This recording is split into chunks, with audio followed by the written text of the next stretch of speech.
You know, it's almost like your birthday with a package from China, so let's go.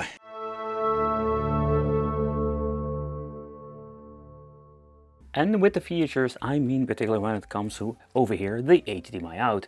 So this is something new. I didn't see many times before with this, let's say, X series cheap XY10 different handhelds. We have a lot of connections. So over here having the one for charging, HDMI, headphone out, an SD card can be implemented, but it also comes with storage, 16 GB if I'm saying it correctly, on and off switch, and an extra USB port. We can use this for actually configuring an extra controller. So if you're going to be combining this with an HDMI, we actually have a game system. The shoulder buttons, they are quite nice. They have a very nice click, do have a lot of resistance. So if you're going to be holding them, they're not like super comfortable to actually use. So when it comes to the ABXY button, let's remove the plastics. They do have like a very nice touch to them. They have a little bit of a wiggly, cheap feel and have a very long travel. But besides that, like over here we're having the escape, select and start. What is quite surprising is at the left side we're finding the same D-pad with the 4 separate buttons. But when you're just actually going to be using it, it's absolutely horrible. Because if you want to play fighting games, this is absolutely a no-go. But what's kind of cool that we're having what I can switch look-alike joystick, even with the implemented click. So, and on top we're going finding the 2 extra buttons, and what I understand of they are actually mapped to the volume control. And yep, at the back we're finding the crappy camera. They're still implementing it in some of the models. And then we're over here having the mono speaker at the bottom, and at the side we're not finding anything at all. But how about the display itself? It's quite horrible, and I mean particularly when you're looking at it, like here you can see that it's not an IPS panel. The overall quality is not super bad. So if you're going to be putting it in the right angle, I can also even record from it, because I have seen devices that had similar problems. And the menu, oh boy, yeah, let's talk about that. The menu is actually the same like the previous models, like the X series, only redesigned. It also works slightly faster, where the other ones were very slow and very sluggish. So we can just see the previews. When clicking on it, we will get into the game. But if the file gets corrupted, you have a problem. Pressing escape will give you the extra menu, and here we can change out the sound output if you want to. Screen size can be adjusted, but that option, like, I will show you what I mean with this. So if you're going to be getting into it, all right, there we go. Escape, setting, screen size, didn't even do anything, you know. Let's restart the game. Nope, doesn't do anything. So that's actually what I mean, is like the software is so horrible that it didn't even fix that issue. But that doesn't spoil the fun of the device. Let's go through the other part of the menu, having more games. Over here we're having video. With video we can watch a video. Let's see what they put on there. Okay, so this thing is quite loud. That is one thing to be sure. We're having over here music. We can watch pretty pictures on this non-IPS display. We have the ebook, recording settings, browser has nothing to do with internet. This is just browsing through the system files. Dictionary, the games. Here we're finding the built-in games, collection, internal memory. There's only with internal memory only one single game. Built-in games. It's one massive list. Collection. Doesn't say anything. And the recent run list.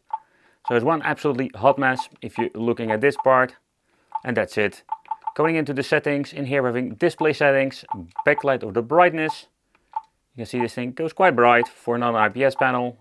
Backlight can be adjusted for 1 minute or just turn it off. Powering off. Idle time and sleep time. Languages. Let's give you a quick look in this. There are a lot of them, even Dutch. And advanced options with the information. Okay, here it says like LCD version 2. Oh, by the way, this thing doesn't have like 16 GB. I have a completely brain fart. This thing had only like around like 5, 6 GB. Format internal memory, would not do that at all. And reset settings. You can also shut down the key function or the bleeping sound. And that's actually what we're going to do. And of course, the shitty camera. Who doesn't want to have a shitty camera in this? Like, it's so horrible. You can see that it is really bad quality. Oh, my finger was before. My finger was at the front of the lens. I don't know what's the point of this picture thing, because it doesn't have a touch screen at all. Yeah. Okay, so looking into, let's say, the way how it actually works. It's not super bad. Like, also when it comes to adjusting the audio itself. The gameplay is nice. The D-pad is absolutely horrible. Whoa, look at the delay. We have this massive dead zone in the joystick. Oh boy, this is really bad. Oh, that's one of the things they also keep messing up, is the overall controls of these things. What is kind of interesting when you're looking at, let's say, the other emulators, now it has been set to the right resolution. And that is simply to do because now this does work with some emulators. So this is one of the hot messes what we're getting, and we did even see some glitches going on. But so far the emulation seems to be working fine.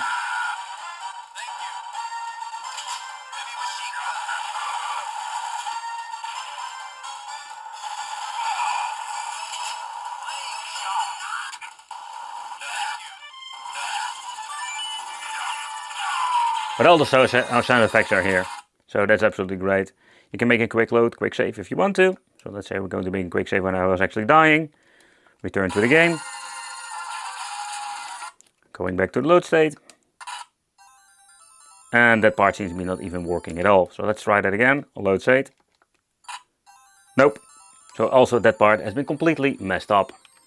Moving into the Game Boy Advance, see how that emulates. So far so good, no problem whatsoever. So do you know what the general problem with these things? That sometimes they just completely mess up certain things. So another thing I also wanted to see, what happens if you're going to be doing the quick load, quick save. Was this a general problem? Or is it just like a problem with a certain emulator? Alright, so let's go. I was getting hit, okay. Let's load up. Nope, that was just a general problem when it comes to the Neo Geo emulator. So where I love the idea of this analog stick joystick, it's completely unplayable, so I need to force myself to using the horrible D-pad. Where it goes wrong most of the time is with Super NES. I have seen it before when it comes to, let's say, the previous models we've reviewed here on the channel. So I'm very curious if this is going to be any better. Let's see if it still has the same issues. The overall performance of the emulation, no, we can just hear that it stutters. So they're still running the crappy old Super NES emulator. You can just hear the audio crackling and everything else. So this is absolutely completely BS. But let's move on to some Game Boy Classic and the Game Boy Color gaming, and yeah, that seems to be working just great on here. It's okay playable when it comes to the D-pad, or at least this should be a D-pad, but so when you're just trying to play with the analog stick, you can see how bad this thing actually is. So no, this is not the way how you want to experience the work when it comes to the AV out. So I'm just going to be using an adapter. I want to unseal the cable that came with it. Let's see if it automatically switches to the monitor itself. And so far, yep, it's duplicating actually the screen itself. So that is absolutely awesome. Not if the emulation performance is going to be any better, but it's kind of cool that we can actually play. Why do you have this feeling that it actually works better now when it comes to emulation? Okay, so let's get into the game. Let's see how it actually responds in the game itself.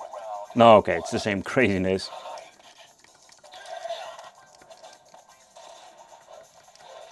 Okay, for that part, okay, that seems to be working.